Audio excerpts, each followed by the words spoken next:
Swag.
Should I start?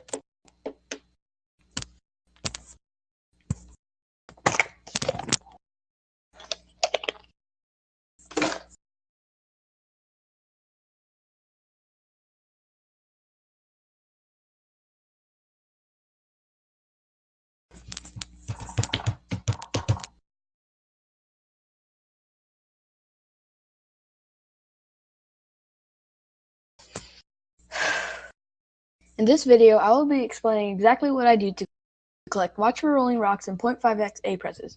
But first, we need to clear something up, because every time I post a half A press video, I get the same comments over and over asking what it means, even though I always have a whole paragraph in the description explaining it, which even starts with, if you're wondering what a half A press is, read this before commenting to ask. But maybe what you guys need isn't a paragraph, maybe you guys need an example. So consider Wing Mario over the rainbow, not even the whole star, just consider getting to that cannon platform, which is a necessary part of getting the star. So how many A presses does it take to get there? Well, if you say 0, that's wrong, because then Mario can't go far enough. If you say 1, well, it's true that Mario can get there with 1, but we can do a little better. We can do it in half an A press. To do that, we start the level already holding A, and then we use that A press to reach the platform. Now hold on, I know what you're thinking. An A press is an A press. You can't say it's only a half. Well, TJ Henry Yoshi, hear me out. An A press actually has 3 parts to it. When A is pressed, when A is held, and when A is released. And together, this forms one complete A press. Now, usually, it's the pressing that's useful, because that's the only part that makes Mario jump. However, sometimes it's sufficient to just use the holding part, which allows Mario to do little kicks to swim in water, to fall slowly while twirling, and to fall slowly with the wing cap. And as for the release, well, there's currently no cases where that's useful or important, so don't worry about that part. Now, if we map out the required A presses for Wing Mario over the rainbow, it would look like this. We merely need to hold A to reach the cannon platform. We need to press A to launch from the first cannon, and we need to press A again to launch from the second cannon. So how many A presses is that total? Well, it appears to be 3, and if we were doing the star in isolation, then yeah, it would be 3. But in a full game A button challenge run, there are other A presses that occur earlier in the run, such as this A press needed to get into the course. So if we take that A press into consideration as well, then how many A presses would it take? The naive answer would be 4. 1 to enter the course and the 3 within the course that we established earlier. However, we can do better. We can actually do it in 3 by simply holding out the first A press to be used for the half A press. Because the half A press only required A to be held, not actually pressed. So in this fashion, Wing Mario over the rainbow only adds on an additional 2 A presses to the run, since the first A press just leeches off of a previous A press.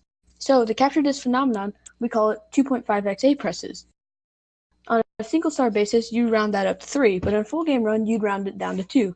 So in conclusion, since that first A press counts in some contexts but adds no additional A presses in other contexts, we refer to it as a half A press. So going back to the video, you can see that I start the level with the A button already held as indicated in the bottom left corner. And so on the full game run, this A press will just leech off of a previous one, and so it won't incur during an additional A press. So, okay, glad that's explained. Now, what am I doing in the video? Here, I'm using a trick called Scuttlebug Transportation. You see, like most enemies, Scuttlebugs have a home, which is just a point in 3D space.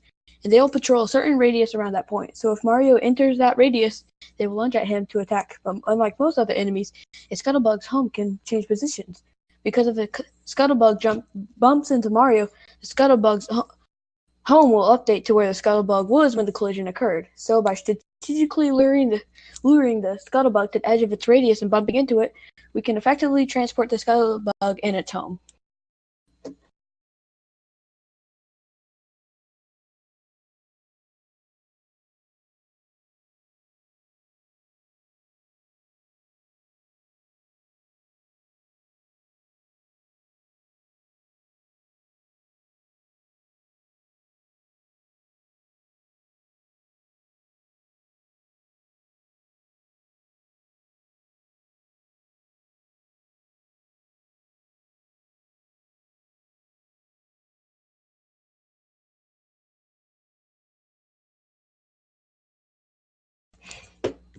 So that's what I'm doing here. Note that we can't actually transport a Scuttlebug to outside of its native room.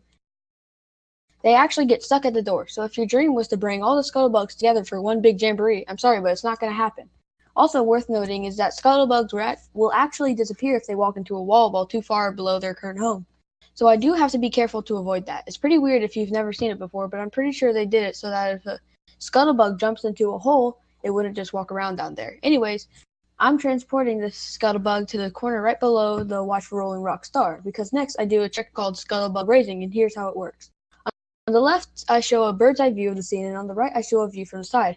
Now, when Mario leaves the Rolling Rocks room, the Scuttlebug deactivates. That's because the room and everything in it are only active when Mario is in the room or standing in a small region right outside the door, indicated here in yellow.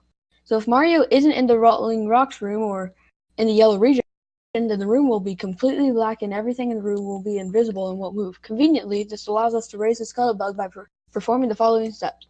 First, Mario enters the Scuttlebug's radius. Although the Scuttlebug is invisible and can't move around, it can still turn towards Mario and activate a lunge. Then Mario leaves the radius and the Scuttlebug returns to facing its home. Next, Mario enters the yellow region to activate the Scuttlebug. The Scuttlebug will perform the lunge that it started, but cleverly, we have Mario exit the yellow region right when the Scuttlebug is at the peak of its trajectory, thereby deactivating it so it won't fall down. And finally, since the Scuttlebug moves past its home, it turns around to face its home once more.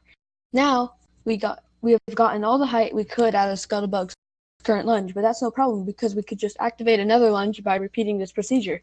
Activate a lunge while the Scuttlebug is deactivated, reactivate the Scuttlebug just for the upwards portion of its trajectory, and then repeat. As simple as that. So that's what I do here, and I have a second string to show it from the Scuttlebug's perspective. Fortunately, the Scuttlebug's radius isn't a sphere, but a cylinder that extends up and down infinitely. So really, no matter how high the Scuttlebug gets, we can continue to enter its area to activate its lunges and move it upwards. There's no limit to how high we can raise it. Now, it's worth noting that I only activate the Scuttlebug while I'm not inside its radius. So the Scuttlebug will always lunge towards its home and not towards Mario. This causes the Scuttlebug to effectively travel straight above its home. But alternatively, I could have activated the Scuttlebug while inside of its radius, and in that case, the Scuttlebug would always lunge towards Mario instead of towards its home. So it would actually make its way towards the door and then travel straight up from there. That means it's actually a little faster because we wouldn't have to wait for the Scuttlebug to turn towards its home before each activation. However, it wouldn't work for what we're doing because we need the Scuttlebug to be right next to that corner. In fact, the top of that corner is a special property which we call a misalignment. Basically, in the game's code, there's a discrepancy between the way the game handles collision checking with floors versus walls. This results in a 1x1 unit area where Mario can get under the floor without being pushed away by the walls. And if Mario is less than 79 units under the floor, he'll snap right up to it. That will be important later for getting up there. Anyway, now it's time to build up some speed, and I mean a lot of speed. So to get that speed, we're going to use a trick called hyper speed walk, and here's how it works. You probably already know that there are some slopes in this game that are too steep to stand on. Mario just slides off of them. But did you know that you can actually stand on these slopes if they're submerged in shallow water? In fact, the underwater portion of these slopes has a special property. If you try to run uphill on them, you'll end up running backwards at an increasing speed with no upper bound, but in most circumstances, this would cause us to end up in the water before building up any real speed. We can get a little more speed by running nearly parallel to the slope by ever so slightly uphill, but eventually the slope runs out or we move too fast around a corner. But there are some ways to have Mario walk while staying in place. For example, if there's a wall perpendicular to the slope, then we can use that. That allows Mario to build up quite a bit of speed before he breaks through. However, if the wall isn't perpendicular to the slope, then we end up sliding down into the water. That's because walls are really just rectangles that push Mario out perpendicularly. So if Mario moves into a wall at an angle, the game will calculate his intended next position, then the wall will push that position out, and then Mario ends up having a net movement along the wall. So ultimately, he will not end up moving into the water. So is all hope lost? Well, no. Because Tyler Keene figured out that we can actually make use of the gate. You see, the bottom of the gate is a ceiling, and the game doesn't like putting Mario too close to the area right under the ceiling because it doesn't think he fits. So if we have Mario move backwards into the ceiling, the game will choose not to move him.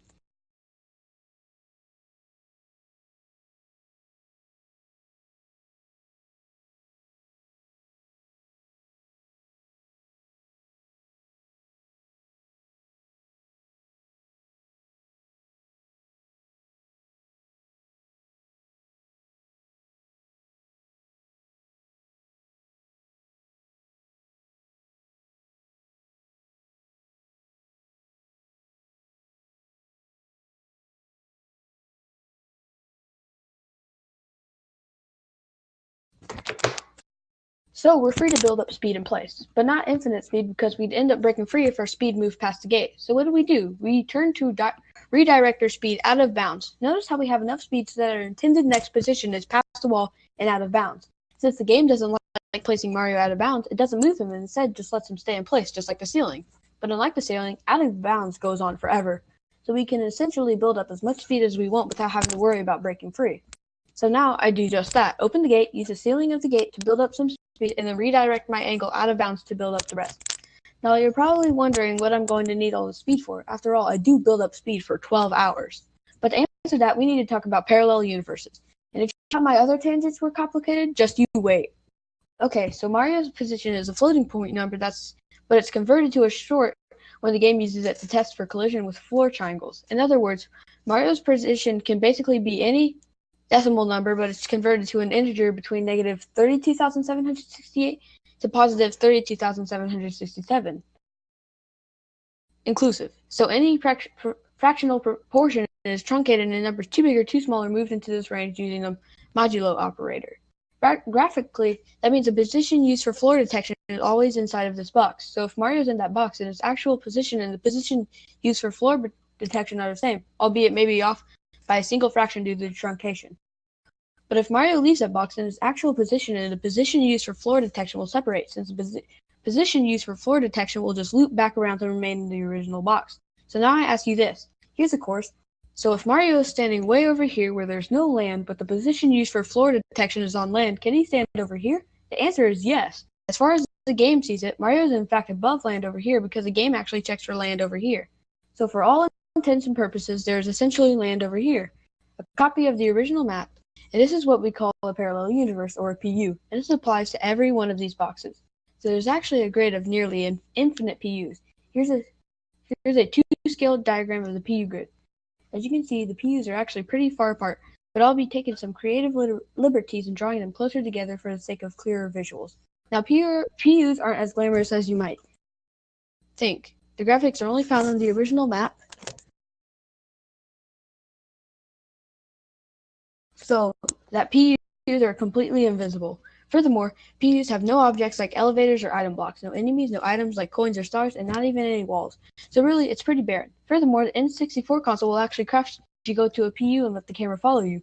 But luckily, we can avoid that crash by fixing the camera in place on the original map before leaving it. Though that does make it even harder to tell what is going on in the PUs.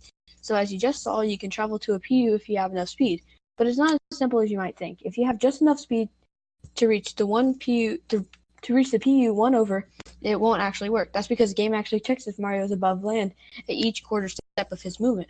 That means the simplest PU movement is moving over 4 PUs at once. That way each quarter step is above land and therefore valid. For simplicity, we call this quadruple PU distance 1 QPU. Now, up until this point, I've been glossing over a very important detail, which I now need to clear up. What if I told you the distant Mario moves isn't necessarily equal to his speed? For example, look how fast Mario moves at 31 speed on this flat slope, and now compare it to how fast he moves at the same speed on the steeper slope. In both cases, he has about the same speed, but clearly he's moving at different rates. That's because the distance Mario moves is only a portion of his actual speed. This portion depends on the slope of the ground. The steeper the slope, the smaller this portion is. Note that it only depends on the steepness, not whether Mario is facing uphill, downhill, or sideways on the hill. In these visuals, blue will represent Mario's actual speed, and green will represent the portion of it that he moves, which we call Mario's de facto speed. So in these three pictures, Mario has the same speed, but he has different de facto speeds since he's standing on slopes with different steepnesses. So if we want to move one QPU, it's not sufficient to have QPU speed. We need QPU de facto speed, which often means that our actual speed will need to be greater than one QPU to compensate. So to reiterate, we need to increase our speed until our de facto speed syncs up with one QPU. And the speed needed to do this is called the syncing speed. So in this diagram, the blue arrow represents the syncing speed. When we have that speed, the quarter steps of the de facto speed sync up with the PUs and we can move. Now, what I'm showing here is just the lowest or first syncing speed, aka speed to move exactly one QPU. If we increase our speed, eventually our de facto speed would sync up again when it covers a distance of 2 QPU. And so we'd be able to move at that speed, which is 2 times as fast as before. So in general, any multiple of the lowest syncing speed is itself a syncing speed and will cover multiple QPU at once.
So remember, every slope has a different set of sinking speeds, and this one can make routing tricky. For example, in a video where I do PU movement to reach the secret aquarium, I had to traverse several different slopes. First, the slope that I use for hyperspeed walking, then the slope at the edge of the water, then the flat ground of the castle foyer, then the castle stairs, which is really a steep ramp, and then the flat ground of the upstairs. And note that the stairs that you see there are actual stairs and not a ramp, so they're just flat ground.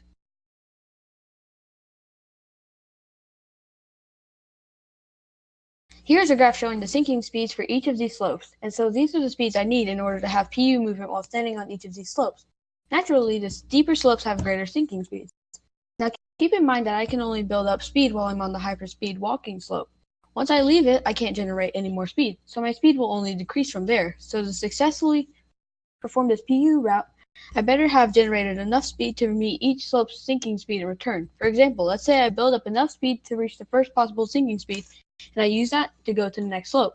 Then I could let my speed drop until I reach this slope's sinking speed, go to the next slope, let my speed drop again until I reach this slope's sinking speed to go to the next slope. But then I have a bit of a problem. I have less than the required sinking speed and no way to gain any more. So is this route just impossible? Well, no, because these are just the slope's first sinking speeds. But remember, any multiple of these will work as well. So now let's factor in each slope's second sinking speed as well. These speeds allow Mario to move 2 QPU at once instead of 1. So now, if I instead build up enough speed to reach the second sinking speed of that first slope, then I'll actually have enough speed to meet each sinking speed in turn and complete the route. And if that didn't work, we could have considered each slope's third sinking speed and so on until we did get it to work. However, which sinking speed we need to reach initially is kind of a big deal, because reaching that first sinking speed takes about 12 hours and reaching that second sinking speed takes about 25 hours. So if there's a way to use a lower sinking speed initially, then that's a 12-hour save. So how much speed will we need to generate for the Watch for Rolling Rock Star? Well, keep in mind that even with access to unlimited horizontal speed, we don't have any improved vertical mobility. So to get to the top of the course, we need to travel up slopes and ride up elevators. So this will be the basic route. Start on the hyperspeed walking slope. Navigate along the path up from the lake, ride up this elevator, ride up this other elevator. Make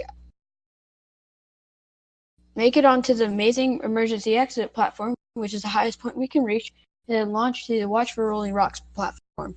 By itself, that still won't be enough height, but the scuttlebug we positioned will provide the extra bounce we need. So this is the graph of the sinking speeds of these slopes. Unfortunately, we run into a bit of an issue with the path up from the lake. The area is made of dozens of floor triangles that each have different slopes, but that didn't stop me. After careful observation and scrutiny, I isolated 6 triangles which are named T1 through T6. These triangles have strictly decreasing steepnesses, so we can meet each of their sinking speeds in turn. Additionally, their heights span the entire vertical distance we need to cover to go from bottom to top without leaving any gaps in between. So by using the slopes of those 6 triangles, we can complete the blueprint for our route, allowing us to utilize the first sinking speed of that initial slope. So building up speed only takes 12 hours instead of 25. Now we're almost ready to go back to the video, but there's just some final points I want to make.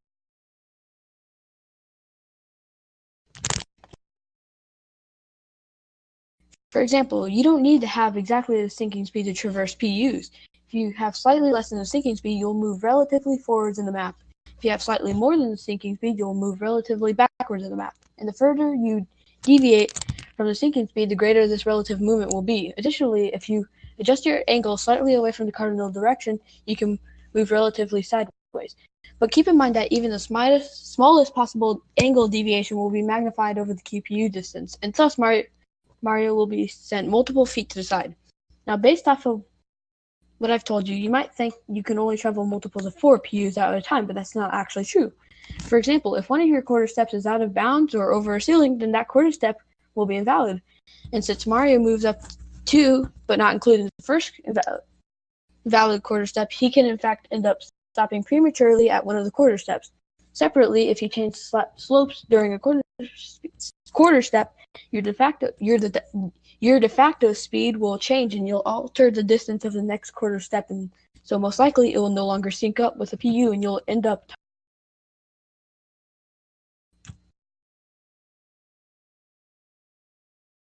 end up stopping prematurely at one of the quarter steps. Separately, if you change slopes during a quarter step, your de facto speed will change and you'll alter the distance of the next quarter step, and so most likely it will no longer sync up with the PU and you'll end up stopping on a new slope.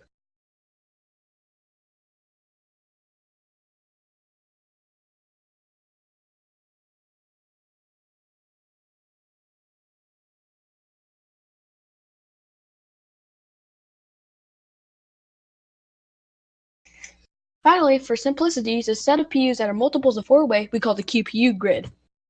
And if Mario's on the QPU grid, then we say he's QPU aligned. Remember, moving a multiple of 4 PUs is easy, but moving a different amount requires special conditions like out of bounds or changing slopes. So if you're QPU aligned, it's easy to stay that way. And if you're QPU misaligned, it's easy to stay that way as well. Now, if you become QPU misaligned, you'll need to correct that in order to return to the main map, but that can be difficult if you're not near out of bounds and your sequence of slope changes is predetermined. So, managing your QPU alignment is one of the many challenges of planning a PU route. Okay, and now we're finally ready to resume the main video and watch the QPU movement. Watch the PU movement. Just kidding. First, I need to explain what these screens are. These extra screens will help you follow along during the PU movement. The standard view is just a view that the game chose, but since I fixed the camera on the main map to prevent the game from crashing, this screen won't tell you very much. The relative view shows where I am in each PU. This is what it will look like if I let the camera follow Mario around and if PUs weren't invisible. The relative map also shows where I am in each PU from an overhead perspective. And finally, the PU map shows where I am in the PU grid.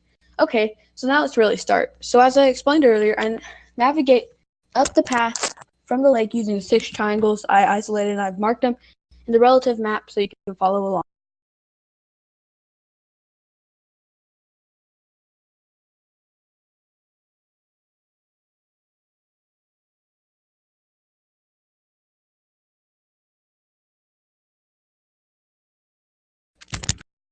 Final stretch. So basically, I get onto a triangle, let my speed drop, and until I'm around the sinking speed for that triangle slope, then navigate uphill on the triangle and then move to the next triangle using what I taught you.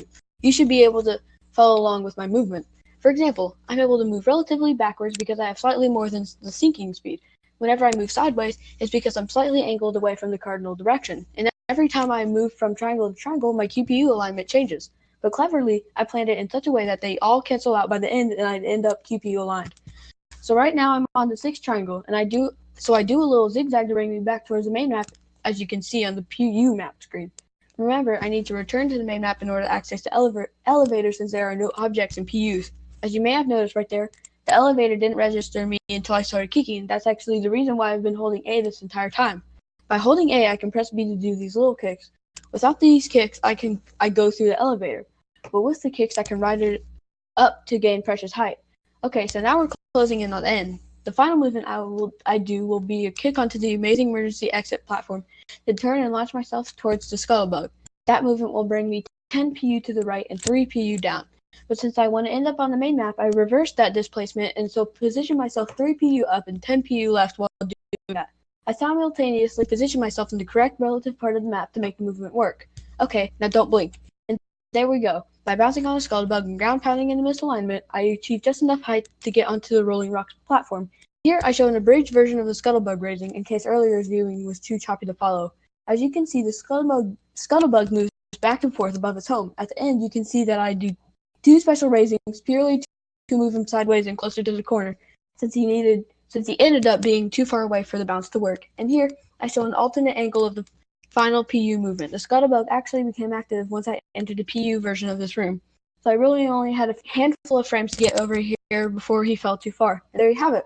Watch for rolling rocks done in 0.5x A presses. Man, I did not expect this to become 25 minutes long when I started commentating. But I guess that there was just that much to explain. Hopefully you were able to follow along with my explanations and visuals, learn something new, and had an enjoyable experience. So thanks for watching.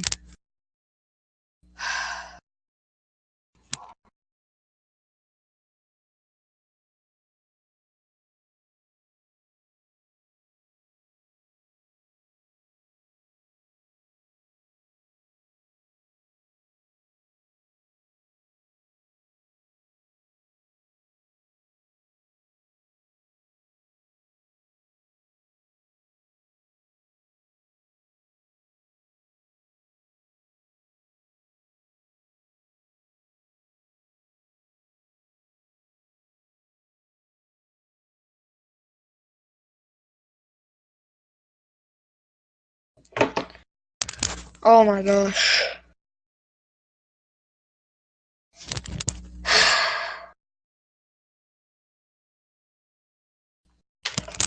Why was that longer than the actual video? Oh yeah. Because I read like 10 sentences when I wasn't even in voice chat.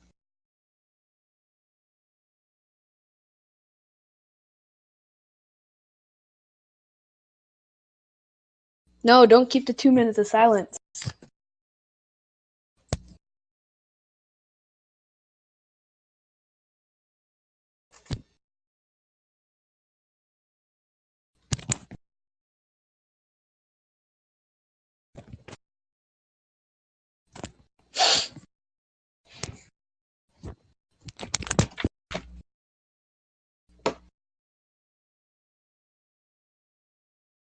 Wow.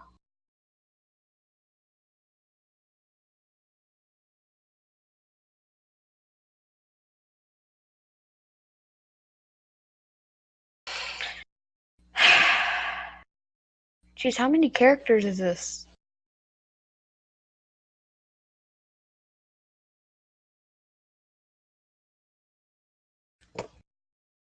Oh my gosh.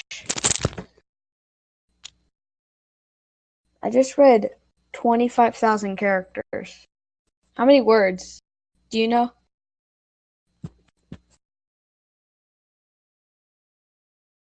Okay. Thanks for actually responding to what I'm saying.